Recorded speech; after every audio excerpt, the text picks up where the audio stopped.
కొందరు ముచ్చట పడనేలా, కొందరు పెచ్చను పడనేలా. Thank you. అప్పటి స్మిత్ గారు వాయిస్. ఏం గురుసు ఏం లోకమా మా అమ్మ, నెల్లూరు నిరజాలలాగా ఏం రగిలిపోతున్నావే మా అమ్మ. ఎప్పుడు ఈ రంగులానికి రంగు పెట్టోటి ఎక్కడదా గొలుసు? ఆయన ఇచ్చారు, నాకెవరైతే గొలుసు నీ కొడుకులు తేలయ్యా వెనకెత్తులతో నీలాంటిది రంగి రంగి నీ బాబు ఎన్నాళ్ళే అంటే మా అత్త మామూలు ఎడచేదన్నట్టు అందరూ నువ్వు చెప్పే కదా. మరి కిట్టయ్యా దీని రూపు దీని వరుస నాకు నచ్చలేదు, ముందు దీన్ని బయట పంపిస్తారా. ఇది నటిగా వారి మోడ్యులేషను. భానుమతి గారు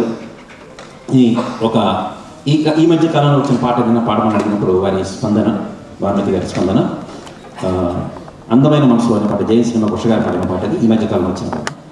అందమైన మనసులో ఇంత అలజడెందుకో, ఎందుకో ఎందుకో ఎందుకో, తేలికైన మాటలే పెదవి దాటవెందుకో, ఎందుకో ఎందుకో ఎందుకో ఎందుకో మరుగెందుకో అసలెందుకో, మొదటిసారి ప్రేమ కలిగినందుకా.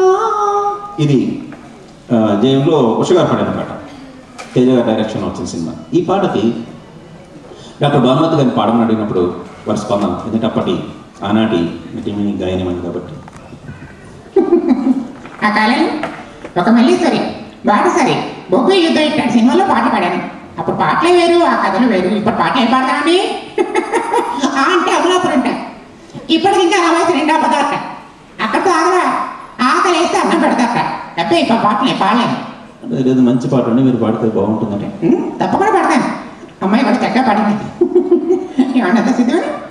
అందమైన మనసులో ఇంత అలజడెందుకో, ఎందుకో ఎందుకో మరి ఎందుకో, తేలికైన మాటలే పెదవి దాటవెందుకో, ఎందుకో ఎందుకో మరి ఎందుకో ఎందుకో మరుగెందుకో అసలెందుకో, మొదటిసారి ప్రేమ కలిగినందుకా.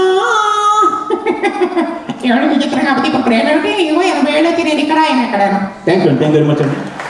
ప్రకటించిన విధంగా మరికొన్ని క్షణాలు ఈ కార్యక్రమం ప్రారంభమవుతుంది. Thanks for listening and thank you.